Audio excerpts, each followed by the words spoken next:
Hey everyone, this is J-Dog and I'm here with another video.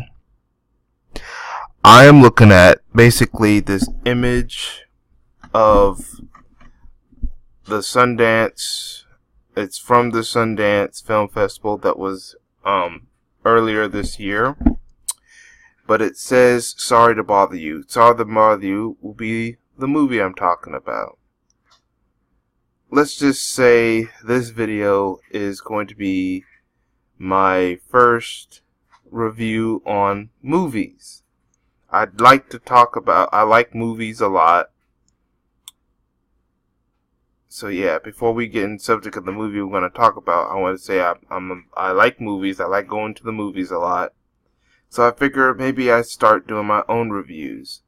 I even try to put my reviews on critic sites like Rotten Tomatoes, which I'll talk about later.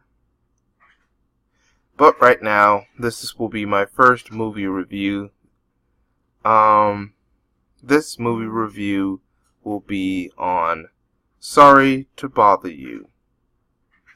I'm going to try not to do any spoilers. I'm not sure if I'm going to do a spoiler review, but I do want people to try to go see this movie.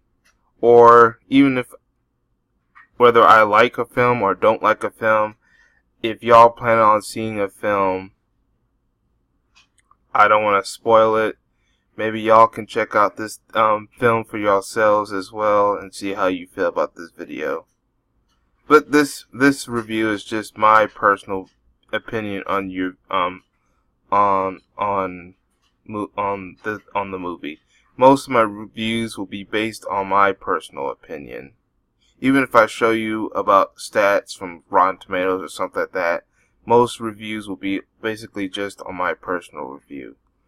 Now, if you decide to watch or not watch a movie, that's okay. Maybe you'll have a different opinion than what I'll bring in. And maybe you could talk about what you think in the comment section of this video. But anyway, this is my first movie review. Today we're going to talk about what I just mentioned, Sorry to Bother You, which is a recent film directed by Boots Riley. He's also one of the writers.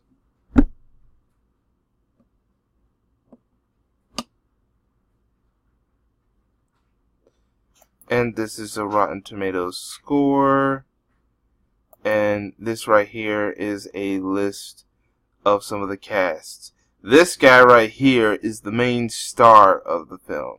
His name is Lakeith Stanfield. If you're not familiar with movies like, well, most people are probably familiar with movies like Get Out, Straight Outta Compton, and Dope, he is involved with those films.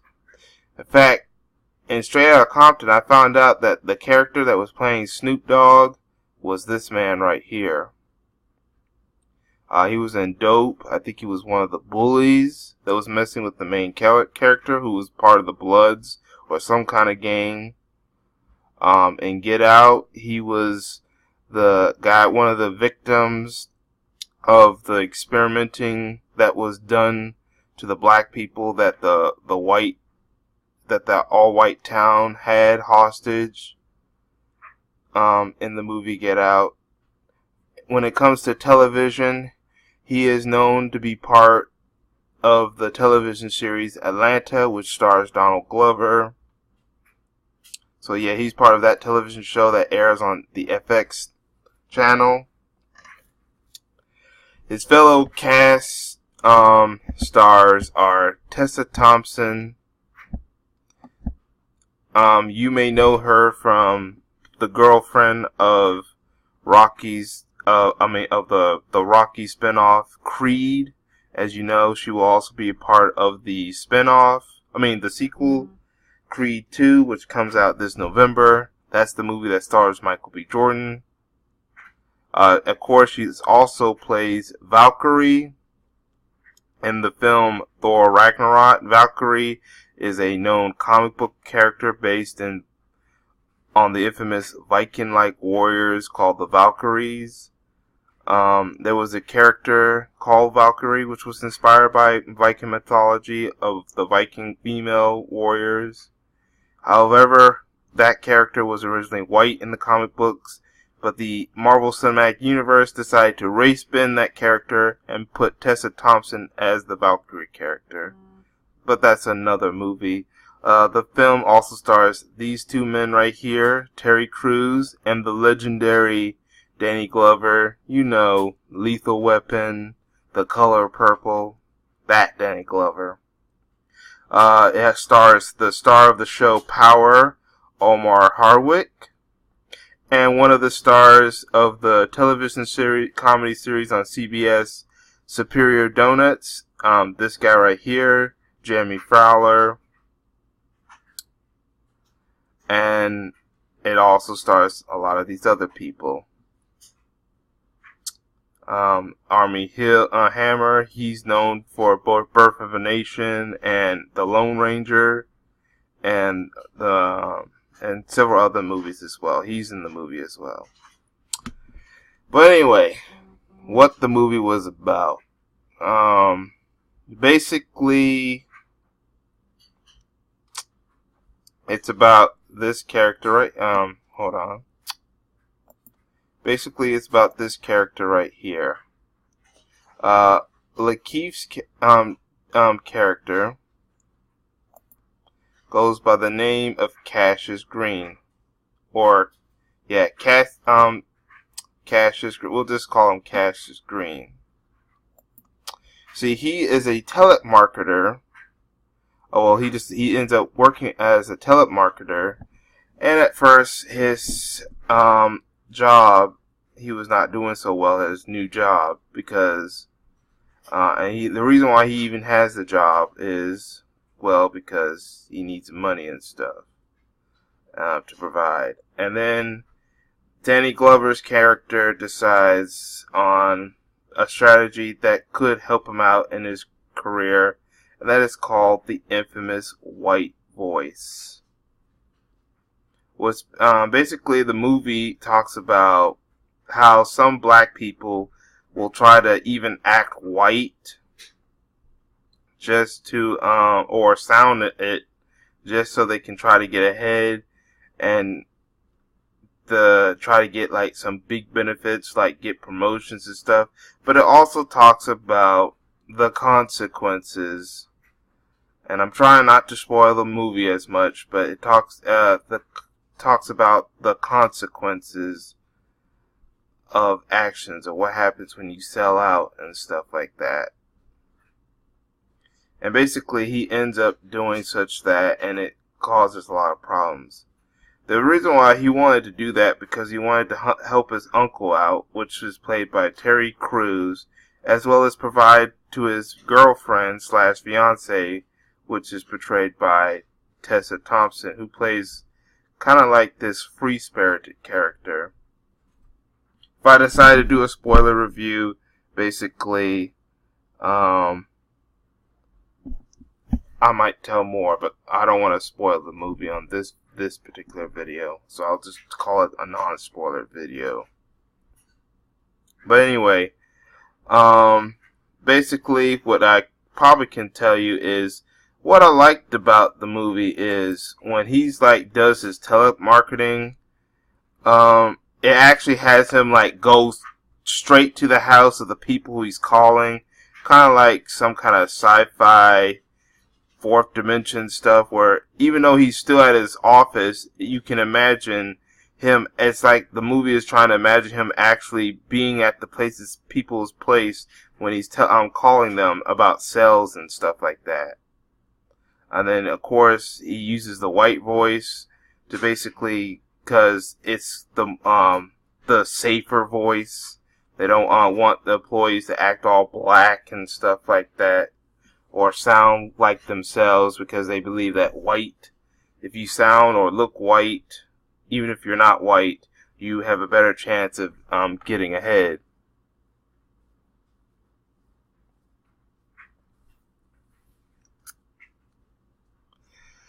And actually, this movie it's okay, or it's pretty good. There was some stuff that they could have done better with, but if you do want to see this movie still, go for the kind of messages that it has. There's a lot of messages in this movie that is very important because it concerns even the black, especially the black community. So yeah, there's some big messages. Just like how the movie The First Purge, I saw that movie. I meant to do but I decided not to. But that movie got messages too, both concerning the black community. So if you really want to see this movie,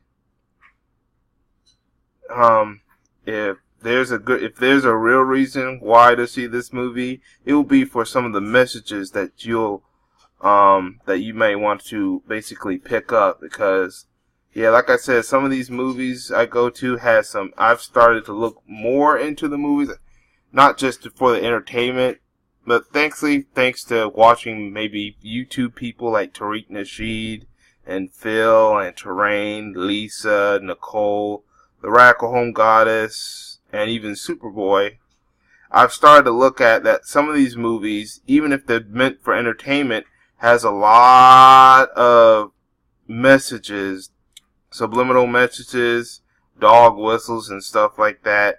And you could find it even in comedies like in sci-fi, because it's a sci-fi movie, and movies like, and weird movies like Sorry to Bother You, you'll find some interesting messages.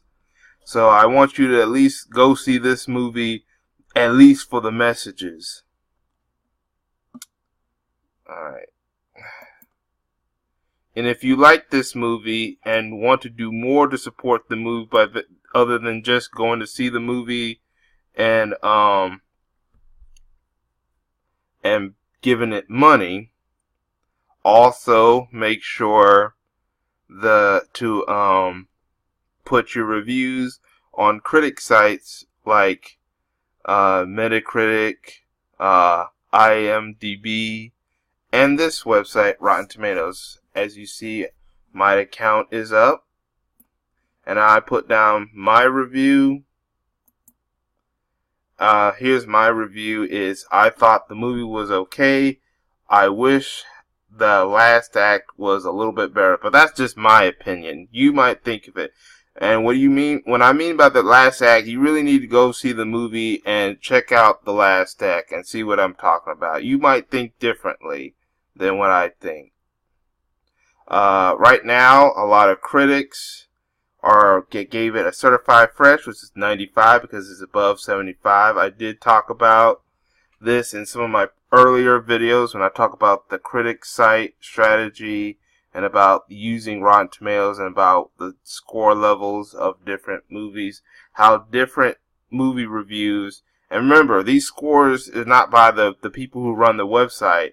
A lot of critics sign up to this website, as well as a lot of viewers like myself sign up, and depending on whether you're just an everyday viewer or a professional critic, depends on which score you end up affecting. Like right now, I put down this. This is actually what I thought of the movie. The reason why I gave it the 4 stars is because I like the acting of some of the characters and some of the messages that it was trying to send me.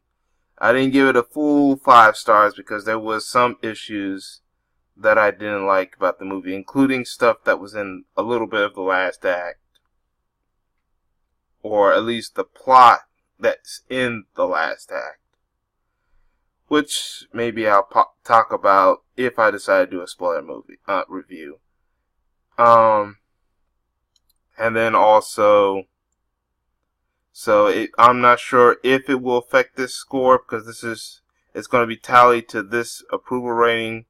So if anyone that supports Sorry to Bother You, that wants this particular score to go higher, make sure you sign up to Rotten Tomato, put down reviews, get as much of any score higher than 3.5 or higher, and this could cause the movie to go up. If you feel like this movie does not deserve this score, then and you then most likely those who sign up on Rotten Tomatoes will probably be among the ones that want to lower this score down. But that's just my personal opinion. This is my score that I decided to give. So, but if y'all want to check out this movie, check it out for yourselves. This is just my non-spoiler review. So anyway, maybe you can put down in the comment section to see what you think about my first movie review. And also about the movie itself and about this video. And if you are going to or not going to see this movie, and if you already seen it, what you think. But because it's a non-spoiler review, don't put any comments in the comment section that will spoil the movie. If I decide to do a spoiler review, then you could put the spoilers in that comment section of that video. But yeah, do not put anything in the comment section that spoils the movie.